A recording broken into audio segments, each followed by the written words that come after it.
અને વોર બુલેટિનની શરૂઆત કરીએ મહત્વપૂર્ણ સમાચારથી બુલેટિનની શરૂઆત કરીએ તો ફેંગલ વાવાઝોડું આમ તો લેન્ડફોલ થઈ ચૂક્યું છે બંગાળની ખાડીમાં તેની અસર જોવા મળી તમિલનાડુમાં અનેક જગ્યાએ ભારે વરસાદ આ ઉપરાંત પણ ખાના ખરાબી જે છે તે સર્જાઈ પરંતુ હવે તેની અસર ગુજરાતમાં જોવા મળવાની છે કે નથી મળવાની તેની પણ જાણકારી મળી છે અંબાલાલ પટેલ હવામાન નિષ્ણાત જે છે તેમણે આ બાબતે માહિતી આપી છે કે ફેંગલ વાવાઝોડાની અસર છેક ગુજરાતમાં પણ જોવા મળશે આખરે કઈ રીતે અસર જોવા મળવાની છે જાણી લઈએ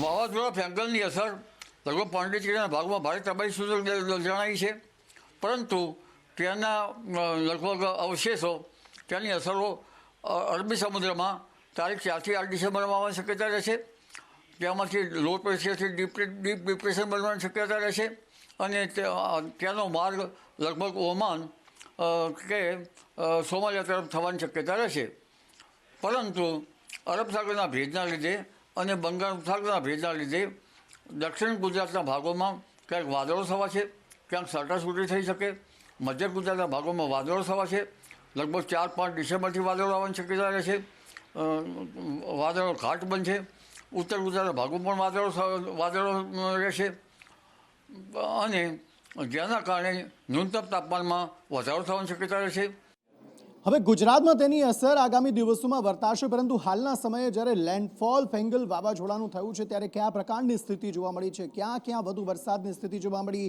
ક્યાં પૂરની સ્થિતિનો સામનો કરવાનો વારો આવ્યો છે શાળા કોલેજોમાં રજા જાહેર કરવામાં આવી છે આ ઉપરાંત કેટલા રાહત શિબિરો તૈયાર કરવામાં આવ્યા હતા કે જ્યાં લોકોને રાખવામાં આવ્યા છે આ ફેંગલ વાવાઝોડાને પગલે કારણ કે જાણકારી હતી જ કે ખાના ખરાબી વધુમાં વધુ સર્જાવાની છે ત્યારે કયા પ્રકારની પરિસ્થિતિ લેન્ડફોલ થયા બાદ જોવા મળી રહી છે ધવલ માકડિયા પાસેથી વધુ વિગતો મળી ધવલ જી અંકિત મહત્વની વાત છે કે જ્યારે તમિલનાડુની દરિયાઈ બોર્ડર પર જ્યારે ફેંગલ વાવાઝોડું ટકરાયું ત્યારબાદ લેન્ડફોલની પ્રક્રિયા થઈ અને તેને કારણે જ્યાં જુઓ ત્યાં કેટલા બધા શહેરોની અંદર તમિલનાડુ અને પોંડિચેરીમાં પણ પાણી થઈ ગયા છે જ્યારે કે ભારે વરસાદ પડ્યો હોય તેવી સ્થિતિનું નિર્માણ થયું છે રેસ્ક્યુ ઓપરેશન પણ ચાલી રહ્યું છે એનડીઆરએફની ટીમ હોય કે અન્ય એસડીઆરએફની ટીમ હોય અત્યારે પુંડિચેરી શહેર કે પુંડિચેરીના આજુબાજુના ભાગોમાં અને તમિલનાડુના અનેક શહેરોની અંદર રેસ્ક્યુ ઓપરેશન ચાલી રહ્યું છે સાથે રેસ્ટ હાઉસો પણ બનાવવામાં આવ્યા છે અને જ્યાં લોકોને સુરક્ષિત સ્થળે ખસેડી અને તેમને ભોજન અને અન્ય વ્યવસ્થાઓ પણ આપવામાં આવી રહી છે મહત્વની વાત છે કે હવે જે વાવાઝોડાની અસર ઘટી રહી છે અને ઘટ્યા બાદ એ દક્ષિણ પશ્ચિમ દિશામાં ફંટાયો છે જેથી કરીને તમિલનાડુ અને પોંડિચેરી ઉપરના ભાગોમાં પણ ક્યાંક ભારે પવન અને વરસાદની અસર દેખાય છે પરંતુ મોટી જાનહાનિના કોઈ સમાચાર મળ્યા નથી પરંતુ હાલની સ્થિતિમાં જોવા જઈએ તો તમિલનાડુ અને પોંડિચેરીની અંદર સ્થિતિ ખૂબ ખરાબ છે તમિલનાડુના મુખ્યમંત્રી સ્ટાલિને પણ એક બેઠક બોલાવીને સમગ્ર સ્થિતિની સમીક્ષા કરી હતી ગૃહ મંત્રાલય દ્વારા પણ આ સમગ્ર સ્થિતિની સમીક્ષા કરવામાં આવી હતી જી ધવલ આભાર સમગ્ર માહિતી આપવા માટે તો ફેંગલનો જે ખતરો છે તે તો હવે ટળી ગયો છે પરંતુ એક અન્ય ખતરો જે રાજ્યમાં છેલ્લા 2-3 દિવસથી જોવા મળી રહ્યો છે અને આગામી સમયમાં તે બહુ મોટું કૌભાંડ તરીકે સામે આવે તો પણ નવાય નહીં અને તે છે બાળ તસ્કરી પાટણમાં જે બાળ તસ્કરીનો મામલો સામે આવ્યો તેમાં કચ્છમાંથી 2 વ્યક્તિઓની ધરપકડ કરવામાં આવી છે અટકાયત કરવામાં આવી છે અને તેમના વિરુદ્ધ કાર્યવાહી જે છે તે કરવામાં આવી રહી છે કારણ કે જે બાળક તેમણે વેચી માર્યું હતું જે મૃત્યુ પામ્યું હતું અને જેને દફન કરી દેવામાં આવ્યું હતું તે ક્યાં દફન કરવામાં આવ્યું હતું ત્યાં પણ જે તપાસ અધિકારીઓ જે છે તે પહોંચ્યા હતા તેમને લઈને અને ત્યાં પણ તપાસ હાથ ધરવામાં આવી હતી પરંતુ આ જે આખું બાળ તસ્કરીનું કૌભાંડ છે કોઈ મોટું સ્વરૂપ લે તો નવાય નહીં પાટણમાં ચકચારી બાળ તસ્કરીનો કેસ છે અને બાળ તસ્કરીની અંદર આજે વહેલી સવારે ફરી એક વખત પોલીસ દ્વારા નરેશ દેસાઈ તેમજ ધીરેન ઠાકોરની જે રીતે અટકાયત કરવામાં આવી છે અને અટકાયત બાદ ચોંકાવનારી હકીકત સામે આવી છે દ્રશ્યો બતાવવા માંગીશ કે સંદેશ ન્યૂઝની ટીમ પહોંચી છે સમી તાલુકાનું જે દાદર ગામ છે દાદર ગામની અંદર સીમમાં જે રીતે કચ્છના આડેસરની અંદર નરેશ દેસાઈ દ્વારા જે રીતે શિલ્પા ઠાકોર તેમજ સુરેશ ઠાકોરના જે બાળક જે બીજું અત્યારે મળ્યું છે ચોંકાવનારી હકીકત સામે આવી છે કે કચ્છના આડેસરથી આ બાળક લાવવામાં આવ્યું હતું પ્રથમ આજે આ બાળક આડેસરથી લાવવામાં આવ્યું ત્યારે પાટણની ખાનગી હોસ્પિટલમાં તેને સારવાર આપવામાં આવી હતી પરંતુ બાળક બીમાર થતા તેને ત્યાંથી રજા આપી દેવામાં આવી હતી ને ઓક્સિજન સાથે સુરેશ ઠાકોર તેમજ સુરેશ ઠાકોર આ બંને જે બાળક છે તેને ત્યાંથી લઈને નીકળ્યા હતા અને રસ્તામાં તે મૃત્યુ પામતા તેને જે સમી તાલુકાના જે દાદર ગામની સીમમાંથી પસાર થતી બનાસ નદી છે અને બનાસ નદીની અંદર દફન કરવામાં આવ્યું હતું અને અત્યારે સ્થળ ઉપર પાટણ એસઓજી એફએસએલની ટીમ ડોક્ટરની ટીમ તેમજ જે રીતે વિડીયોગ્રાફી સાથે સવારથી તેની શોધખોળ કરી છે અને એક જગ્યાએ ખાડો ખોદ્યા ત્યાં હાજર બંને જે રીતે આરોપીઓ છે સુરેશ ઠાકોર તેમજ શિલ્પેશ ઠાકોરની હાજરીની અંદર જ આ બાળકને શોધખોળ કરવામાં આવી છે. પ્રથમ ખાડો ખોદ્યો ત્યાં આગળ બાળક ના મળતા ત્યાં સ્થળ ઉપરથી FSL દ્વારા તે માટીના નમૂના લેવામાં આવે છે અને અત્યારે બીજા સ્થળ ઉપર તે ખાડો ખોદવાની કાર્યવાહી હાથ ધરવામાં આવી છે. ભરત પ્રજાપતિ, સંદેશ ન્યૂઝ, પાટણ.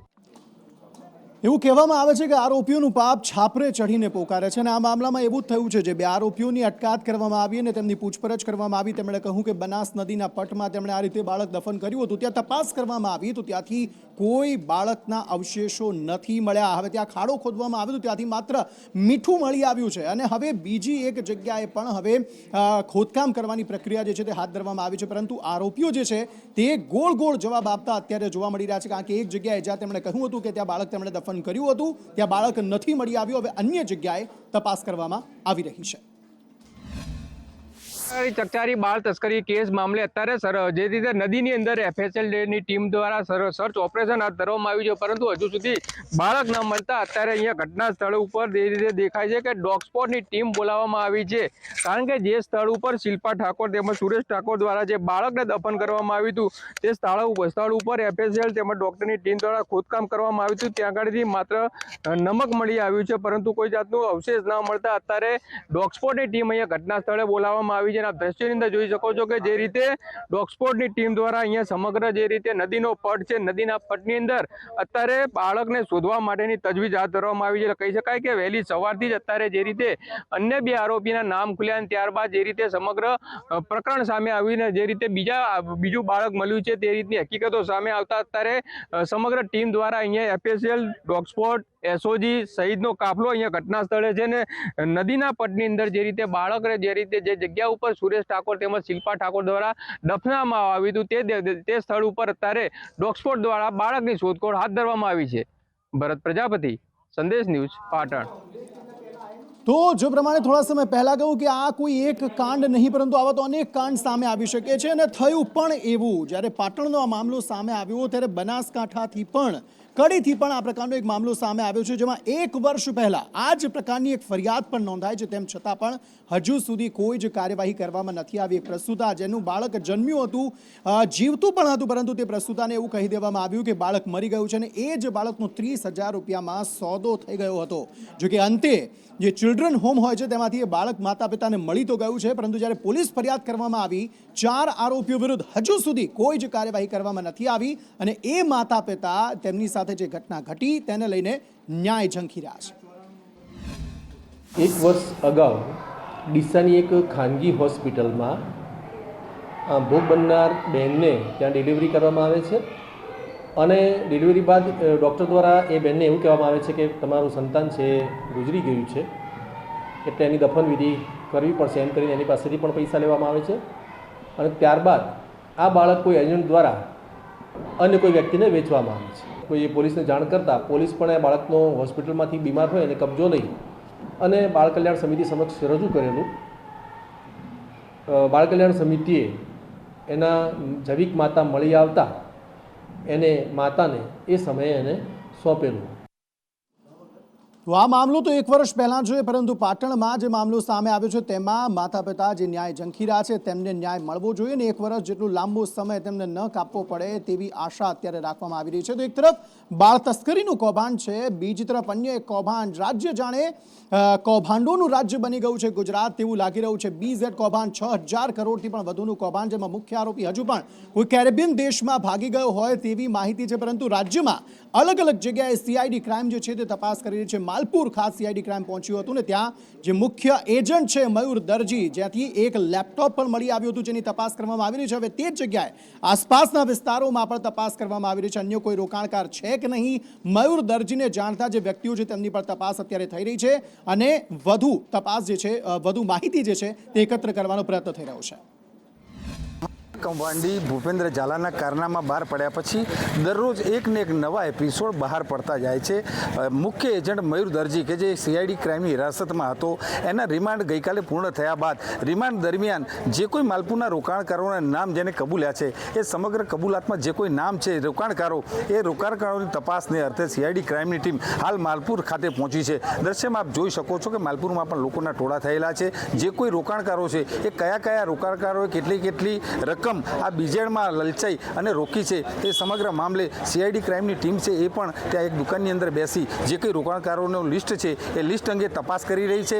એગ્રીમેન્ટ જે કોઈ કરેલા છે એ તમામ એગ્રીમેન્ટની ઝેરોક્સ કરી અને એ બાબતે તપાસ હાથ ધરેલી છે. ત્યારે આ તપાસને લઈ અને સમગ્ર અરવલ્લી જિલ્લાના ખાસ કરીને માલપુર ને મોડાસામાં ખળભળાટ મચી જવા પામ્યો છે. શૈલેષ પંડ્યા, સંદેશ ન્યૂઝ, અરવલ્લી.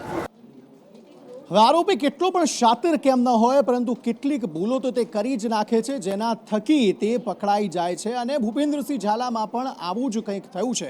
સાબરકાંઠાના પ્રાંતિજમાં પણ આવો જ એક રોકાણકાર હતો. હવે તેણે ફરિયાદ કરવાનું મન બનાવી લીધું છે. તેણે કહ્યું છે કે મેં પણ લાખો રૂપિયાનું રોકાણ BZ ગ્રુપમાં કર્યું છે અને સાથે 3% દર મહિને તેને વ્યાજ પણ મળતું હતું. પરંતુ હવે કેટલાક સમયથી ઓફિસો બંધ થઈ ગઈ છે. તેના સિવાયના જે અન્ય રોકાણકારો છે તેમનામાં ચિંતા વધી ગઈ છે કે જે રૂપિયા જે છે ઇન્વેસ્ટ કરવામાં આવ્યા હતા તે રૂપિયાનું હવે શું થશે. જે રીતે એક બાદ એક સાબરકાંઠાની અને અરવલ્લીની અંદર વાત કરીએ તો BZ ના કૌભાંડો બહાર આવી રહ્યા છે. ત્યારે આજે પ્રાંતિજની અંદર પણ એક ફરિયાદી દ્વારા પ્રાંતિજ પોલીસ સ્ટેશનની અંદર જઈને ફરિયાદ નોંધાવવાની તજવીજ હાથ ધરી છે. ત્યારે અત્યારે આપણે BZ ગ્રુપની જે ઓફિસ છે તેની બહાર જોવા ઉભા રહ્યા છે. અને હાલ જે BZ ગ્રુપની ઓફિસની બહાર જે ખંભાથી ચારા લટકાવવામાં આવ્યા છે. ત્યારે હાલ વાત કરવામાં આવે છે BZ ગ્રુપની જે ઓફિસની બાજુવાળી જે દુકાન છે તે દુકાન જે પટેલ એન્ટરપ્રાઇઝ તથા પટેલ સ્ટુડિયોના નામથી ઓળખાય છે તે આ એજન્ટની હોવાનું પણ જાણવા મળી રહ્યું છે. અને હાલ તેની ઉપર પણ ખંભાતી ચારા લાગી રહ્યા છે. ત્યારે હાલ તો પ્રાંતિજ સહિત તાલુકાના કેટલાક લોકોના પણ આ BZ ગ્રુપની અંદર પૈસા રોકાયા હોવાનું પણ વાત મળી રહી છે. અને હાલ એજન્ટ સહિત BZ ગ્રુપના માલિક જે ભૂપેન્દ્રસિંહ ઝાલા તથા પ્રાંતિજના એજન્ટ નિકેશભાઈ પટેલ તે પણ હાલ ભૂગર્ભમાં ઉતરી ગયા છે. જીલ રાવલ, સંદેશ ન્યૂઝ, પ્રાંતિજ, સાબરકાંઠા. તો આવા તો અનેક એજન્ટો હતા કે એજન્ટો થકી આ જે આખું કૌભાંડ જે છે તે ચલાવવામાં આવતું હતું. લોકોને આકર્ષવામાં આવતા હતા અને ઇન્વેસ્ટ કરાવવામાં આવતું હતું. આવો જ એક ઇન્વેસ્ટર જે છે કલ્પેશ ખાંટ જે મુખ્ય એજન્ટ તરીકે પણ હતો તેના ઘરે સંદેશ ન્યૂઝ પહોંચ્યું હતું પરંતુ તે ત્યાં છે નહીં. અને એજન્ટોની જે ભૂમિકા છે એજન્ટોની ભૂમિકામાં કલ્પેશ ખાંટનું નામ પણ આવે છે. જે મયુર દરજીનું નામ હતું તેના ઘરે પણ તપાસ હવે કરવામાં આવશે. કારણ કે કોઠિયા ગામે કલ્પેશનું જે ઘર છે તે બંધ હાલતમાં જોવા મળ્યું. સંદેશ ન્યૂઝ ત્યાં પણ પહોંચ્યું હતું અને એ ઘર જે છે તે બંધ હાલતમાં જોવા મળ્યું. મહાટક ભૂપેન્દ્ર ઝાલાના અનેક કૌભાંડો બહાર આવ્યા છે. ત્યારે એકના એક કૌભાંડો રોજે રોજ ઉમેરાતા જાય છે. મુખ્ય એજન્ટ મયુર દરજી કે જે માલપુરનો વતની છે એ મયુર દરજીના મોબાઈલની દુકાનેથી એક શિક્ષક જેનું નામ કલ્પેશ ખાંટ છે જે માલપુર તાલુકાના કોઠિયા ગામનો વતની છે.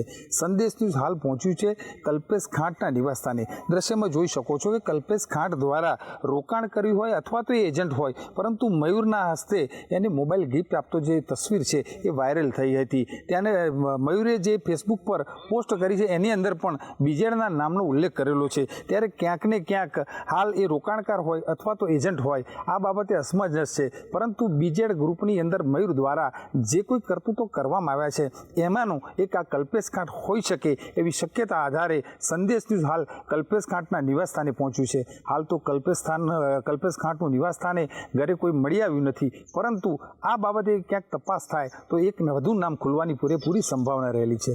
શૈલેષ પંડ્યા, સંદેશ ન્યૂઝ, અરવલ્લી. ખ્યાતિકાંડ જે હજુ પણ ઉભેલું ને ઉભેલું છે તેમાં કોઈ જ તપાસ આગામી થઈ જ નથી. કારણ કે PMJ ની અંદર જે પૈસા સરકાર તરફથી હોસ્પિટલને મળતા હતા તે કોના ઇશારે મળતા હતા તે હજુ સુધી સ્પષ્ટ નથી થયું.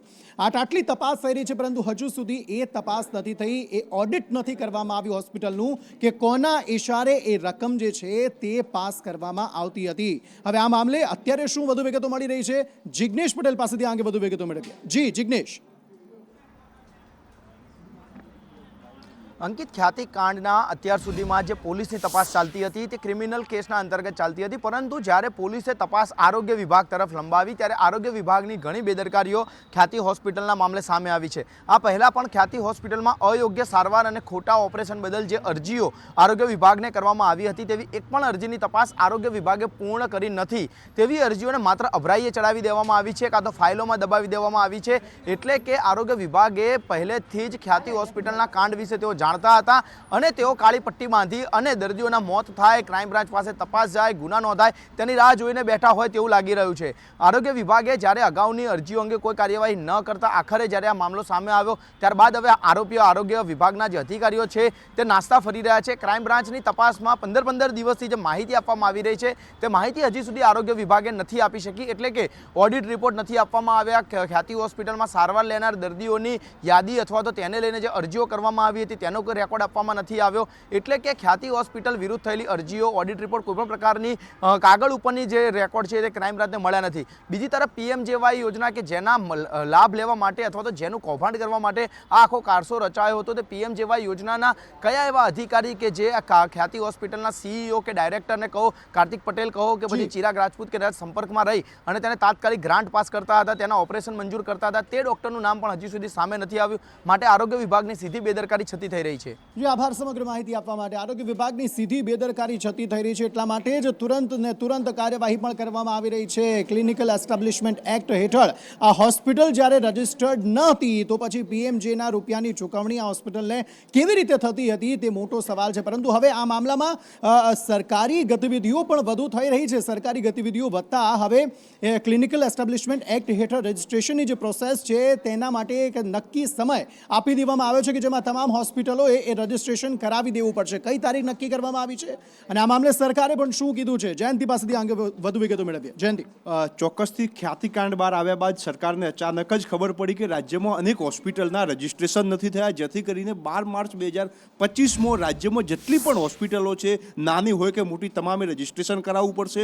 ઋષિકેશ પટેલની અધ્યક્ષતામાં એક બેઠક મળી, ત્યાં બેઠકમાં નિર્ણય લેવામાં આવ્યો છે અને લાંબો સમય એટલે કે લગભગ 4 મહિના જેટલો સમય પણ તમામ હોસ્પિટલને આપવામાં આવ્યો છે કે તમામ હોસ્પિટલે 12 માર્ચ 2025 સુધીમાં રજિસ્ટ્રેશન કરાવવું પડશે. જી આભાર સમગ્ર માહિતી આપવા માટે. આ તરફ રાજ્યની અલગ અલગ શાળાઓની વાત કરીએ, શાળાઓના બાળકોની વાત કરીએ તો એક તરફ જે એમને ભોજન યોગ્ય પ્રમાણમાં નથી મળતું તે વાત તો ઘણી વખત સામે આવી ચૂકી છે, પરંતુ જ્યારે શાળામાં તપાસ કરવામાં આવી ત્યારે એ બાબત પણ સામે આવી છે કે હૃદય સંબંધી બીમારીઓથી બાળકો પીડાઈ રહ્યા છે. આ ઉપરાંત પણ અન્ય ઘણી બધી સમસ્યાઓ છે કે જેનાથી બાળકો પીડાઈ રહ્યા છે. શાળા આરોગ્ય તપાસણી દરમિયાન આ બાબત સામે આવી છે કે નાના બાળકોમાં હૃદય સંબંધિત કેસ સૌથી વધુ છે. 10,320 બાળકો એવા છે કે જેમને હૃદય સંબંધિત બીમારીઓ છે રાજ્યમાં. આ ઉપરાંત 1,262 બાળકો એવા છે કે જેમને કિડની સંબંધિત બીમારી છે. હૃદયની બીમારીઓમાં મોટાભાગે જો જન્મજાત જે હૃદયની બીમારી હોય છે એમાં થવાના કારણોમાં અમુકમાં ફેમિલી હિસ્ટ્રી હોય છે. પછી જો મધરને પ્રેગ્નન્સી દરમિયાન ડાયાબિટીસ હોય અથવા તો પછી ચાઇલ્ડ ઓબેસિટી એ બી એક કારણ છે હૃદયની બીમારી થવામાં. કિડની રિલેટેડ જે ડિસીઝ છે એમાં બી અત્યારની જે લાઈફસ્ટાઈલ છે એમાં આપણે જે જંક ફૂડ, વધારે સોલ્ટવાળું ફૂડ એ ખાવું. એવરેજ બાળકનો સ્ક્રીનિંગ ટાઈમ છે એ 5 થી 6 કલાક હોય છે, જે નોર્મલી 2 કલાકથી ઓછો હોવો જોઈએ, અને ફિઝિકલ એક્સરસાઇઝનું પ્રમાણ બાળકોમાં ઘટી રહ્યું છે. સ્થાનિક સ્વરાજની ચૂંટણીઓની જાહેરાત ક્યારે થશે તેને લઈને અનેક અસમંજસતાની સ્થિતિ હતી. થોડા સમયમાં તેની જાહેરાત થઈ પણ શકે છે, પરંતુ તેનું પહેલું પગલું લેવામાં આવી ગયું છે. ચૂંટણી પંચ દ્વારા જિલ્લા કલેક્ટરોને એક લેટર લખવામાં આવ્યો છે. તેને જ સંબંધિત સ્થાનિક સ્વરાજની સંસ્થાઓની ચૂંટણીઓનું કાઉન્ટડાઉન એ રીતે શરૂ થઈ ગયું છે કે રાજ્ય ચૂંટણી પંચે જિલ્લાઓને પત્ર લખ્યો છે, જિલ્લા કલેક્ટરને પત્ર લખ્યો છે અને તમામ ગ્રામ પંચાયતોની ચૂંટણી યોજવામાં આવશે તે પ્રકારની માહિતી જે છે તે આપવામાં આવી છે. 31 માર્ચ 2025 સુધી મુદ્દત પૂરી થાય છે, તેના કારણે આ ચૂંટણી ગમે તે સમયે જાહેર થઈ શકે તેમ છે. મયુર પાસેથી અંગે વધુ વિગતો મેળવીએ. જી મયુર. બિલકુલ અંકિત, સ્થાનિક સ્વરાજ્યોની ચૂંટણીને લઈને હવે કાઉન્ટડાઉન જે છે તે શરૂ થઈ ચૂક્યું છે, કારણ કે ચૂંટણી પંચ છે તેમના દ્વારા હવે જિલ્લા કલેક્ટરોને પત્ર લખવામાં આવ્યા છે અને તેમને જ લઈને જિલ્લા કલેક્ટર દ્વારા જે છે તે વ્યવસ્થાઓ સુનિશ્ચિત કરવા માટે આદેશ પણ કરી દેવામાં આવ્યા છે. આગામી 31 માર્ચ 2025 સુધીમાં ગ્રામ પંચાયતોની ચૂંટણી જે છે તે થવાની છે, કારણ કે જે પ્રકારે તેમની મુદ્દત 31 માર્ચ 2025 સુધીમાં પૂર્ણ થઈ રહી છે. આગામી ડિસેમ્બર કે જાન્યુઆરી સુધીમાં સ્થાનિક સ્વરાજની ચૂંટણીઓની તારીખ પણ જાહેર થઈ શકે તેમ તેમ છે. ઉલ્લેખનીય છે કે જે પ્રકારે સ્થાનિક સ્વરાજની ચૂંટણીને લઈને છેલ્લા ઘણા સમયથી ચર્ચાઓ ચાલતી હતી, પરંતુ હવે ક્યાંક ને ક્યાંક પ્રથમ પગલું જે છે તે લેવાઈ ચૂક્યું છે. ચૂંટણી પંચ છે તેમના દ્વારા આ ચૂંટણી જે છે તે જાહેરાત કરવાની આગામી દિવસોમાં તૈયારીઓ જે છે તે કરી લેવામાં આવી છે, કારણ કે કલેક્ટરો જે છે તેમના દ્વારા પણ સમગ્ર મામલે વ્યવસ્થાઓ કરવા માટે આદેશ કરવામાં આવ્યા છે. જી મયુર, આભાર સમગ્ર માહિતી આપવા માટે. તો આગામી સમયમાં તેની ડેટ પણ જાહેર થઈ શકે છે. શક્યતાઓ એવી પૂરેપૂરી કે ડિસેમ્બરના અંતમાં કે જાન્યુઆરીમાં તેની જાહેરાત થઈ શકે છે. આ ઉપરાંત ધારીને નગરપાલિકા તરીકે જાહેર કરવા માટે મુખ્યમંત્રી ભૂપેન્દ્ર પટેલે આદેશો આપી દીધા છે. એટલે કે વધુ એક નગરપાલિકા બની શકે છે ધારી નગરપાલિકા. તે પ્રકારના આદેશો જે છે તે મુખ્યમંત્રી દ્વારા આપી દેવામાં આવશે. 160મી નગરપાલિકા બનશે રાજ્યમાં ધારી નગરપાલિકા. મુખ્યમંત્રી ભૂપેન્દ્ર પટેલે આ મહત્વનો નિર્ણય લીધો. ઈડર નગરપાલિકામાં વધુ 2 ગામોનો સમાવેશ કરવામાં આવશે. આ કેટલીક ઈડરમાં જુવાનપુરા અને સદાતપુરા ગામનો સમાવેશ કરવામાં આવશે. કેટલાક ફેરફાર, જેમાં ધારીને નવી નગરપાલિકા બનાવવાનો નિર્ણય રાજ્ય સરકાર દ્વારા કરવામાં આવ્યો છે. ધારી 160મી નગરપાલિકા બનશે રાજ્યની. મુખ્યમંત્રી ભૂપેન્દ્ર પટેલે આ મહત્વનો નિર્ણય લીધો છે. સમાચાર તરફ આગળ વાત કરીએ. અમદાવાદમાં રફતારના રાક્ષસો જે છે તે અટકવાનું નામ નથી લઈ રહ્યા. વધુ એક આ પ્રકારનો વિડીયો સામે આવ્યો છે. આપણે જાણીએ કે છેલ્લા 5-6 દિવસથી પોલીસ જે છે તે કોમ્બિંગ ડ્રાઈવ ચલાવી રહી છે, અને તેવામાં વધુ 2 પોલીસ કર્મીઓ જે છે તે ઈજાગ્રસ્ત થયા છે. અને કારણ એ છે કે રફતારના રાક્ષસો એક પોલીસ કર્મીને પોતાના બોનેટ પર બેસાડીને 1 કિલોમીટર સુધી એ પોલીસ કર્મીને ઘસડ્યો છે. રફતારના રાક્ષસો અહીંથી જ નથી અટકતા. આ પ્રકારના મામલાઓ વારંવાર સામે આવે છે, અને પોલીસ અને કાયદો વ્યવસ્થાને પડકાર ફેંકે છે કે અમારું કંઈ પણ તમે બગાડી નહીં શકો. આ પહેલા પણ આ પ્રકારના મામલા ઘણી વખત સામે આવી ચૂક્યા છે. અનેક એવા રસ્તાઓ, એસજી હાઈવેનો એ રસ્તા, સિંધુ ભવનનો રોડ, કે જ્યાં અલગ અલગ આ પ્રકારના રફતારના રાક્ષસો જે છે તે ગાડી મારફતે અલગ અલગ લોકોને હાનિ પહોંચાડી ચૂક્યા છે, અને હવે તો પોલીસ કર્મીને જ હાનિ પહોંચાડતા રફતારના રાક્ષસો દેખાઈ રહ્યા છે.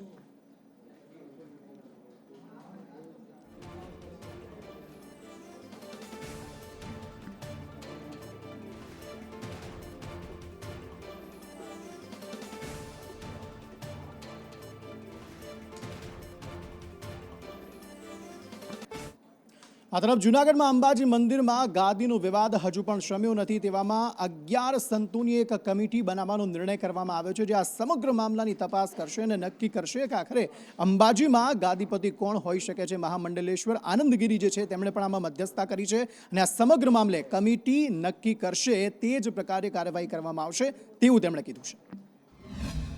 ये 11 सदस्यों की समिति बनाई है. जूना अखाड़ा जांच करेगा कि ये जो है विशेष रूप से महेश गिरी जी ने जो षड्यंत्र, कौन सा षड्यंत्र के तहत जो है जो जूना अखाड़े की परंपराओं को विरासत को सौंप करने का जो षड्यंत्र किया है, इनके पीछे कौन कौन लोग है, क्या है. पूरी तरह से श्रीमंत हरिगिरी जी महाराज के साथ में पूरा जूना अखाड़ा है. हम लोग सभी जूना अखाड़ा जो वर्तमान भी कार्यकारिणी है वो पूरा जूना अखाड़ा उनके साथ है. और ये पूरा कमेटी बनी है, समिति जो 11 सदस्यों की, ये निष्कर्ष निकालेगी कि महेश गिरी जो है ये जो है बीच में रुकड़ सुकड़ बना, फिर अमृत गिरी जी को छोड़ के वो जूनागढ़ छोड़ के गया, फिर उसके बाद में जो है राजनीतिक में आया, राजनीतिक में बाद में फिर उसने पता क्या क्या कांड किए, क्या क्या कर्म किए, वो जाने, उनके ऊपर हमारे को नहीं जाना है. एक व्यक्ति है महेश गिरी. ये व्यक्ति पहले जूना अखाड़े में था, फिर इसने अपनी मर्जी से अपने कुछ कारणों से जूना अखाड़े को छोड़ दिया और ये व्यक्ति ग्रस्त में चला गया. उसके बाद राजनीति में चला गया, फिर बड़े स्कैंडलों में ये व्यक्ति संलिप्त रहा, और अब इस व्यक्ति ने जूना अखाड़े के आत्मसम्मान को, जूना अखाड़े के स्वाभिमान को ललकारा है. जूना अखाड़े के अंतरराष्ट्रीय संरक्षक हमारे गुरुजी स्वामी हरिगिरी जी महाराज, जो इस समय जूना अखाड़े के पर्याय हैं, जिनकी अथक तपस्या से जूना अखाड़े को पूरे दुनिया में एक नई पहचान मिली है. आज इसने हमारे गुरुजी श्री हरिगिरी जी महाराज जी के जो स्थान है जहां से जूना अखाड़े की इतनी बड़ी पहचान बनती है, उन अखाड़ों पर झूठे केस बनाकर गुरुजी को चुनौती दी है. આ તરફ રાજ્યમાં ભૂપેન્દ્રસિંહ ઝાલા બીઝેડ કૌભાંડ જે અત્યારે પ્રખ્યાત થયું છે તેમાં સાબરકાંઠાના પ્રાંતિજમાં હવે આવો જ એક ઇન્વેસ્ટર કે જેણે ફરિયાદી બનવાનું મન બનાવી લીધું છે ને તેણે કહ્યું છે કે તે ફરિયાદ નોંધાવશે. તેને દર મહિને 3% વ્યાજ મળતું હતું, પરંતુ છેલ્લા કેટલાક સમયથી હવે એ વ્યાજ મળવાનું બંધ થઈ ગયું છે. આવા અન્ય પણ ઇન્વેસ્ટર્સ છે જે ફરિયાદ નોંધાવી શકે છે. અમે બીજેડમાં રોકાણ કર્યું હતું. મારા પોતાના 3 લાખ છે, મારા હસબન્ડના 5 લાખ છે, એમ કરીને ટોટલ 8 લાખ અમે રોકાણ કરેલું છે. 3%. 6 મહિના થઈ ગયા. નિકેશભાઈ કહ્યું હતું, અમે ફોન દ્વારા અમને વાત કરી તો એમને આશ્વાસન આપ્યું હતું કે તમને મળી જશે. એ ઉપરી અધિકારી સાથે આ રજૂઆત કરીશું. આ એમને જે ફરિયાદ લખાવી છે તે એ પછી ઉપરી અધિકારી નિર્ણય લેશે. એ તપાસ ચાલુ છે. બીજી નિવેદનો લેવા માટે અને તપાસના કામે બીજી 4 ટીમો બનાવેલી છે, જે 4 ટીમો આગળનું કામ કરે છે તપાસના કામ. સમગ્ર મામલો બીજેડમાં જે રોકાણ કરેલું એ બીજેડ અત્યારે ભાગેલું છે. પછી એવું થાય જ કે આ પૈસા પોન્જી સ્કીમમાં આપણા ચલાવ્યા, ફરિયાદ કરવી જોઈએ. તો હું ફરિયાદ કરવા આવ્યો હતો સવારે.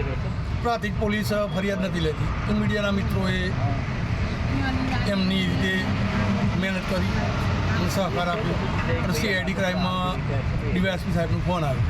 એ મીડિયાના મહેનતથી જ આવ્યો કે સુરેશભાઈ ત્યાંથી ગાંધીનગરની ટીમ નીકળી ગઈ છે, SP ચૌધરી PI સાહેબ છે ત્યાં આવે છે તમારી ફરિયાદ.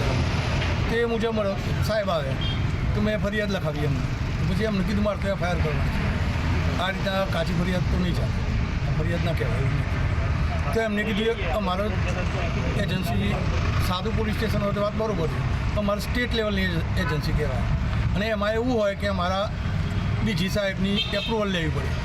તો અમે એપ્રુવલ લઈ લઈશું અને આવતીકાલે FIR લેવા માટે તમને ગાંધીનગર બોલાવશું. રાવલ, સંદેશ ન્યૂઝ, સાબરકાંઠા.